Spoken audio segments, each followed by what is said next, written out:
Welcome তোমাদের সকলকে আমার নতুন একটা ভিডিওতে। আজকের ভিডিওতে আমি কোথাও ঘুরতে যাচ্ছি না, মানে আজকে রাস্তায় যাওয়ার পথে এক জায়গায় না বিশাল বড় একটা সাপ চোখে পড়লো। তারপর মনে করলাম কেননা এই মুহূর্তটাকে তোমাদের সাথে শেয়ার করা যাক, তারপরেই এই ভিডিও বানালাম আমি। তো দেখতে থাকো ভিডিওটা। তো সাপটা বেরোয়েছিল, বিশাল মোটা ছিল সাপটা। আর এটা সাপটা হচ্ছে দাঁড়াই সাপ, ঠিক আছে। কথায় প্রচলিত আছে যে দাঁড়াই সাপ নাকি লেজুর দিয়ে বাড়ি মারে, আর যেই জায়গায় বাড়ি মারে সেই জায়গায় বিষ দিয়ে দেয় লেজুর দিয়ে, আর পচে যায়। এগুলো সব মিথ্যে কথা, ঠিক আছে। তাও এগুলো নিয়ে খেলা করবে না।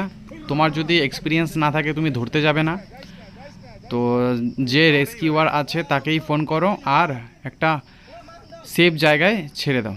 তো দেখো আমাদের রেস্কিউয়ার এই সাপটাকে ধরে ফেলেছে। তো এই যে ধরে ফেলেছে দাদা, তো ধরে আমাদের গল্প দেখাচ্ছিল আর ইনফরমেশন দিচ্ছিল যে এই সাপের লেজুরে কোনো বিষ থাকে না, আর এই সাপের বিষ দাঁতও নেই, ঠিক আছে। তো নন ভ্যানোমাস স্নেক এটা। আর এটাকে এই দাদা উঠিয়ে এখান থেকে নিয়ে যায়নি, কেন কি এটার সাথীটাও এখানেই ছিল, আর এটা মানুষের কোনো ক্ষতি করে না, সেই জন্য এটা এখানে ধরে এবার এখানেই ছেড়ে দিয়েছে। তো দেখতে থাকো ভিডিওটা। বিষ নাই, বিষ হয় না, ওটা তো আমি তখন দাঁড়াইছি বলছি।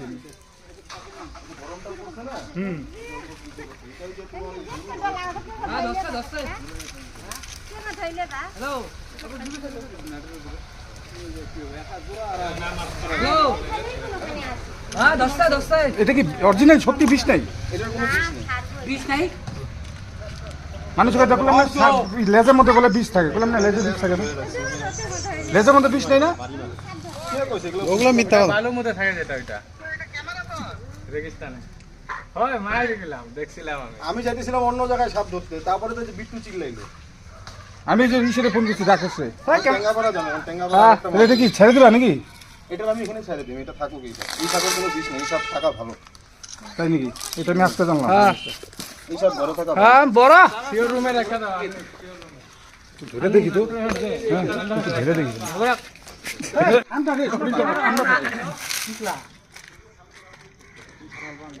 এটা কয় ফুট হবো মোটামুটি?